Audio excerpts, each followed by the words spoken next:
السلام علیکم۔ آج ہمیں اوسس ریزورٹ والوں کی طرف سے دعوت ملی، جس کے لیے ہم سب صبح سویرے جیپ نکال کر سفر پر روانہ ہو گئے۔ وہاں پہنچ کر ہم نے جیپ وہیں گھڑی کی اور بائکس پر سفر کرنے کا ارادہ کیا۔ پھر بائکس پر بیٹھے اور کوارڈو کی طرف روانہ ہو گئے۔ کوارڈو کا راستہ اتنا خوبصورت تھا کہ ہم یہی سوچتے جا رہے تھے کہ خود کوارڈو کتنا حسین ہوگا۔ اسی دوران بھیڑ بکریوں نے ہمارا پرجوش استقبال کیا۔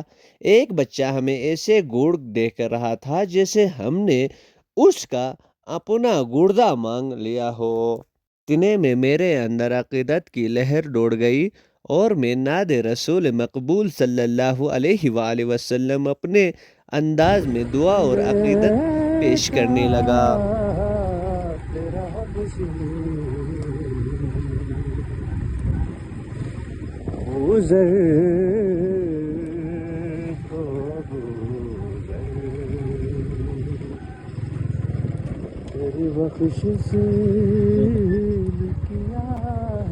نعت رسول پڑھنے کے بعد ہم نے بسم اللہ پھر سے پڑھا اور کوارڈو کے اس خوبصورت پل میں اپنا پہلا قدم جمایا۔ وہاں پہ دو طرف سے تختے لگے ہوئے تھے، ایک طرف بائک والوں کے لیے راستہ تھا اور دوسری طرف گاڑی وغیرہ کے لیے۔ وہاں سے ایک واگا والے آ رہے تھے جو سینٹر سے ہل ہی نہیں رہے تھے۔ اس نے ہم کو بولا جب تک اترے گا نہیں ہم آپ کو راستہ نہیں دے گا۔ علی بھائی گھبرا گئے اور بائک سے اتر گئے۔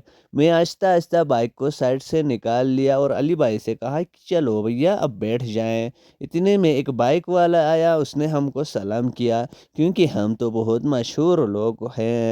برفیلی پہاڑ اور دریائے سندھ کے خوبصورت ویو کے ساتھ کوارڈو پل دیکھنے کے قابل تھے، جو کہ اپنے مثال آب ہیں۔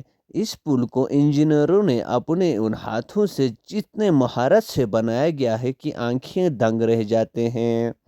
پل کوارڈو کراس ہوتے ہی دو راستے ملے، ایک کومرا اور ایک کوارڈو۔ ہم کوارڈو کی طرف چل پڑے۔ یوسف بھائی سے کہا ہمارے پیچھے آ جائیں۔ اس نے میں ایک بھائی آیا اور ہم سے ریس لگانے لگے۔ پیچھے کہیں چھوڑ دے ہم، چلو آج ساری حد چھوڑ دے ہم، کروں میں ہمیشہ تمہاری بڑھا دی ہے تم نے میری بےقراری ہو۔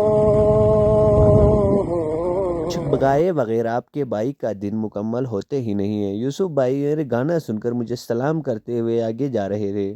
اتنے میں چودھری بھائی نے بھی مجھے واہ واہ بولا، جس پہ میں خود بے ساختہ بیٹھ گئے اور شاہ رخ خان صاحب کا پوز دینے لگا۔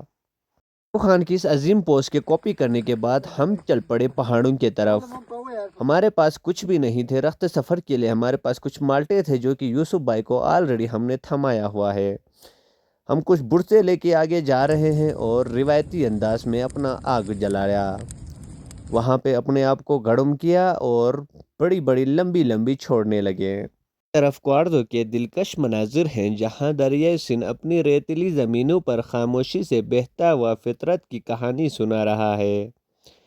اس کے کناروں پر پھیلی سنہری ریت اور دور تک پھیلا ہوا سکون دل کو عجیب سا اطمینان دیتا ہے۔ چاروں جانب بلند و بالا پہاڑ سینہ تانے کھڑے ہیں، جن کی چوٹیوں پر جمی برف سرد ہوا کے ساتھ مل کر منظر کو اور بھی دل فریب بنا دیتی ہے۔ موسم ذرا سا خراب ہے، بادل نیچے جھکے ہوئے ہیں اور ہمیں خنکی ہے، مگر ہم پہاڑ کی بلندی پر چڑھے ہوئے آگ جلائے بیٹھے ہیں۔ آگ کی تپش، دوستوں کی موجودگی اور سامنے بکھرا ہوا یہ حسین نظارہ سب کو مل کر اس لمحے کو یادگار بنا رہے ہیں۔